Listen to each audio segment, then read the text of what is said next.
It's 10 p.m., the night before Walnut Lake's neighborhood supermarket closes its doors forever.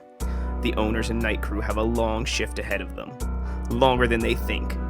Ace checkout girl Jennifer, played by Lethal Weapon's Renee Estevez, has a deranged ex-boyfriend who's fresh out of prison. When he appears outside, weird things start happening. The phone lines are cut, and the night crew starts dying, one by one, in the most gruesome ways imaginable. An ex-cop is trying to find out who the killer is and what possessed him to start the bloody rampage. But is it the ex-boyfriend, or is it someone else? I'm Corey. And I'm Paul. And we are the B-Movie Bros. Here we review B-movies to the best of our ability. Sometimes we get off topic, but randomness is a gift. Welcome back as we continue our shopping month with our grocery store excursion in the movie Intruder from the year 1989. Okay, let's get into it. Top and bottom three. Let's do the bottom three this week first. Sounds good. So I'll let you start us off, Paul. For number three, the acting in this movie wasn't particularly great. It was not the worst I've ever seen. Didn't ruin the movie by any reason, but I thought a lot of the dialogue could have been better. That could have made this movie a little bit more enjoyable. Number two, this movie was really slow-paced. In the beginning, it's just Jennifer fighting with, what's his name? Her ex-boyfriend. Craig, yeah. There were no murders till the movie was already a half hour in. And then the first murder was off-screen. And then the murders were just, oddly spaced out. It could have been, I don't even know if it's, in quicker succession, but more it was like you were starting over with each one, and I thought that they could have been, somehow linked together a little bit better. It seemed like they were awkwardly spaced. And for number one, the killer's motivations were mostly non-existent. He was just crazy, which was kind of cool, but he's just yeah, I guess I just kind of killed people. Oh, well, I'm crazy. And that was funny, but really, that's where we're going with this? My bottom three, I have to say, number three, actually, I'm going to transpose yours here. Number three for me was that the setup for the movie takes about a half an hour, and nothing really happens other than Craig comes to the store and he's an asshole. Number two for me, the acting. It was pretty dry in the beginning, and except for the one character at the end, which I'll talk about in the top. I don't want to spoil it for you just yet. Got to keep you in suspense. The killer. Oh boy. Nobody really has a personality outside of, oh, I'm a cashier. I like this boy because he's, a stock boy. And the guy in the cooler's like, oh, I'm going to drink beer because I stocked the beer cooler. Number one, they bill Bruce Campbell as the star of the movie in not only on the DVD case, but in the trailer that's on the DVD. And, he gets top billing. And he's only in the movie for 20 seconds. At the very end, he shows up as one of the cops to arrest people. In fact, if you didn't know it was Bruce Campbell, most people probably wouldn't even notice. It's just because there was no point. He had barely any lines. Like you said, he was in there for the last 20 seconds. It's what was the point? For number three, I'm going to go with, I thought the dialogue really flowed pretty well. The interactions between the characters were entertaining and they didn't seem forced. Like I said, the acting wasn't great, but everything kind of flowed pretty well, so I was pretty okay with that. For number two, I definitely enjoyed the grocery store item-themed deaths. One guy got killed off a meat hook.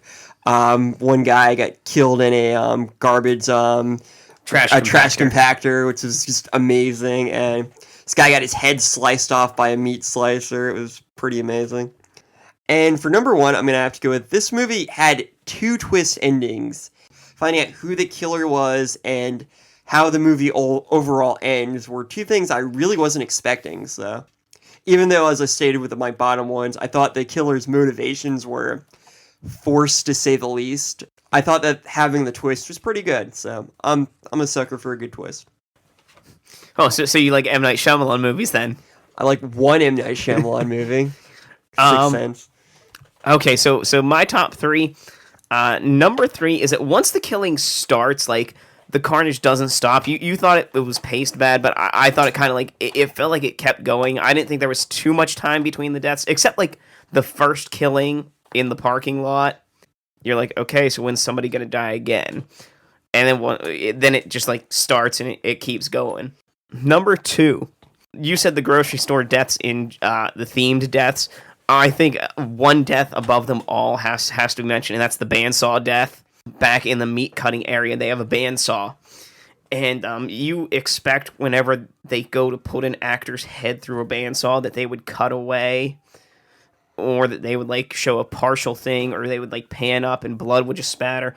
But no, they actually like had a good made up head that they pushed through, and it actually looked like a person's face was being cut in half by the bandsaw. I have to imagine that they had like synthetic skin that they put over it, and that they filled it with some kind of meat, because it wasn't just like throwing a styrofoam head through there. Like, it had some substance. And yeah, they did a really good job with that. I was impressed. Number 1, okay. It's time for the big reveal. Spoiler alert. Here it is. If you've been waiting since 1989 to see this movie, and you don't want to know who the killer is, you've heard of this movie before. Then number 1, don't watch any trailer for this movie. Number 2, when you find this movie, don't look at the cover, because most of the versions of this movie, unlike the version that I have, actually has the killer on the cover, looking all killer-like. Number 3, stop listening to us for the next, 30 seconds.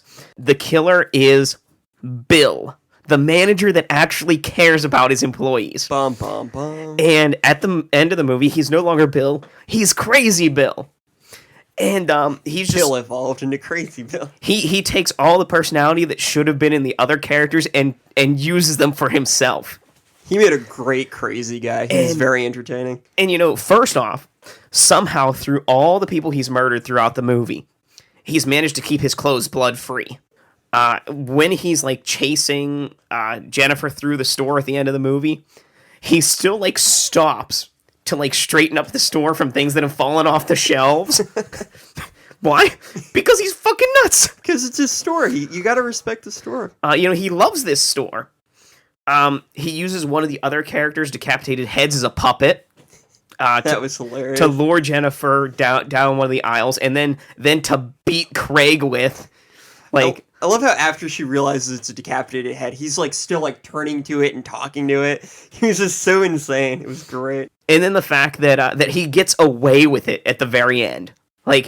He manages to manipulate people and get through everything. That is my number 1 for this movie. It is Crazy Bill at the end. And you get Crazy Bill for a good 20-25 minutes. Since you thought that the dialogue was pretty decent, yeah, or flowed well, let's do a little bit of a quote war here. How about we say 3 quotes? Ready? Sounds good. You go first. I swear to God, if my brother hadn't hit him in the head repeatedly with a blender, he would have killed me. I truly am sorry, but there's gonna be another killing here tonight. Here comes fucking Parker, swinging the head by the hair in one hand, and has a hamburger in the other, and he's still eating it. As long as that check clears, they can turn this place into a porno shop for all I care. So yeah, those are some of our favorite quotes from this movie. If you've seen this movie and have some favorite quotes from it, don't forget to tweet us at BMovieBros, or find us on Facebook at B-MovieBros. Tell us what you think of this movie, how you feel, what's your favorite quote, who won this episode's quote war. All right, so let's get into our final take here. We're going to give you a score on our shot scale, which of course is a reverse scale, 1 to 10. 1 being the best, 10 being the worst. How many shots do you need to take to get through this movie? Just a number score, Paul. What do you think? I'm going to give this a 4 out of 10. No, not bad. I'm going to give this a 2 out of 10. So why don't you fill us in on why you think it's a 4 out of 10? This movie was alright. I enjoyed the grocery-themed murders and the twist endings, but it was so slow-paced and barely stood out amongst all the slasher movies I've seen. Horror is normally a really fun genre, even when it's not fantastic, so I did have a decent time watching it, but ultimately this movie's pretty easily forgettable and really doesn't have much rewatch value, at least to me, so that's really my only thoughts on it. So I give it a 2 out of 10, and this is why. This movie starts out slow, like frozen maple syrup slow. However, if you can get to the killings, then you're in for a treat. The initial killings are your standard butcher knife twins, stabby and slashy, but then you get treated to a nice trash compactor and bandsaw death. The characters are dull, but that's just because all the personality of this film is taken up by Bill, the co-owner and resident slasher of Walnut Lake Supermarket. His total psychotic and badass personality alone make it worth watching this movie. Even if only once. If you want to know what happens to a local business owner when they're forced to sell their business, then this movie explains it all. Let's get into this here. I know not everybody likes the same kind of shit that we do, so we like to give our B movies an A movie companion, a movie of a higher class and higher standard. So we're going to give you two different movies that are an A movie companion for this B movie. I have to say an A movie companion for Intruder would be the 2007 Stephen King's The Mist. Both movies take place in a grocery store. Both movies take place overnight. Both movies had makeup and special effects done by Greg Nicotero. People end up dying, and yes, both movies feature a grocery store employee murdering at least one person. And both movies end with a twist that, kind of wasn't expected at all. Unless you're expecting a twist, then you'll probably be hypothesizing through the whole movie and figure it out. Which, is generally what happens when you're told that a movie has a twist. So yeah. That's it. I mean, The Mist and Intruder, both grocery stores. A movie, B movie. There you go. Get her done. Yeah, not bad. For mine, I'm going to have to go with the 1980 Stanley Kubrick film, The Shining. Also a Stephen King novel. Yep. Good point. Both movies take place in a somewhat ordinary setting, but when you look at this setting, it really there would be a lot of places to hide bodies, and you could really get away with murder pretty easily in them. The Shining takes place in a hotel. Tons of rooms in a hotel. You can hide bodies anywhere. You got tons of stuff from the kitchen you can get. There's Jack in the movie finds, you can murder people pretty easily in it. The Intruder, Bill kills people in all sorts of supermarket related ways. He hides their bodies in the back rooms and stuff. It's a common place, but it turned out to be pretty good for murdering. Both places that it took place had some kind of psychological effect on the murderer. For Bill, he had spent his entire life working at that supermarket. He had gone from a butcher to co-owner somehow, and he just went crazy after that. For Jack in The Shining, the hotel is haunted. He went crazy from isolation, from frustration in writing, but also because the house had certain effects on him. I thought it was because of no cable and no beer. That's the Simpsons version. Oh, damn it! I'm always getting those confused. I think everyone does, but it's especially more with the book The Shining, but that makes it more clear. But even in the movie, Stanley Kubrick said, yes, it was the house that made him go crazy. Or the hotel, is what I mean. Both of them featured a chase at the end of the movie through some kind of labyrinth type thing. In The Shining, the scene at the end where Jack is chasing Danny through the hedge maze was very iconic. In The Intruder, at the end of the movie, Bill is chasing Jennifer through the aisles of the store, and it just really reminded me of that. It's how do you get out, and you only have certain directions to go to. It was really well done, and they were both really quite scary, so. And yeah, that's why it's an A-movie version of The Intruder. So yeah, at this point, I think we're ready to drink away the flick. Drink away the flick. Come on and grab your drink. Let's drink away the flick. So Paul and I are going to give you some drinking games for this movie in case you want to drink. Of course, since this is a slasher flick, we have to go with the standard. Every time someone dies, take a drink. Number 2, whenever one of the workers is consuming something from the store, take a drink. Number 2, anytime Craig appears, take a drink. Now, if you don't hear Craig's name, it's okay. Just look for the guy in the leather jacket. Number 4, anytime Bill talks about Parker swinging ahead and eating, finish your drink. And number 5, because it's shopping month, anytime someone enters a store, take a drink. Now, I know you might be saying, but these people start out in the store. Well, that's okay, They had to enter the store at some point. So as soon as the movie starts, whenever a character is introduced for the first time, take a drink because they just entered the store or had to enter it before that scene. And if they leave the store and come back, well, that's okay. Take another drink because they just came into the store. So basically, drink every time there's a character in a store? No, because if they've, been in the store and they haven't left the store, like after you've seen them in their initial scene, like you don't drink again. Like if they went to take the garbage out and then they come back into the store.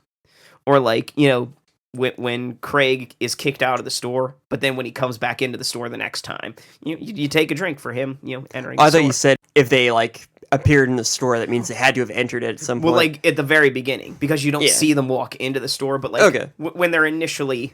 Okay, so you take a drink at the start of, characters. Yeah. Okay, that's a fun one. So Paul, what are your drinking games for this? For mine, I've got every time you see a name brand item, whether it's cereal or beer or anything in the store, take a drink. Every time you see a grocery store related death, take a drink. Every time you see police incompetence or brutality, take a drink. There's a lot of that. And every time Crazy Bill gets stabbed or attacked with a knife or is bleeding profusely, take another drink. And that is how you can drink away this flick. So yeah, there you have it.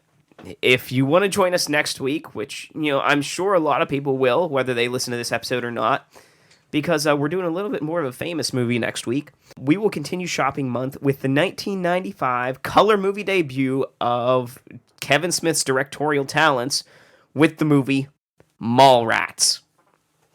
Yeah, I think Paul's been excited to do this one. So it'd be good. I'm a pretty big Kevin Smith fan. So there you go. Next week will be Mallrats as we continue Shopping Month. Don't forget to follow us on Twitter at BMovieBros. That's all one word. Like us on Facebook at B-movie space BROS. That's BMovieBros. You can tweet Paul directly at BMoviePaul. And yeah, that's it. So until we meet again, be brave, be alive, be back next week.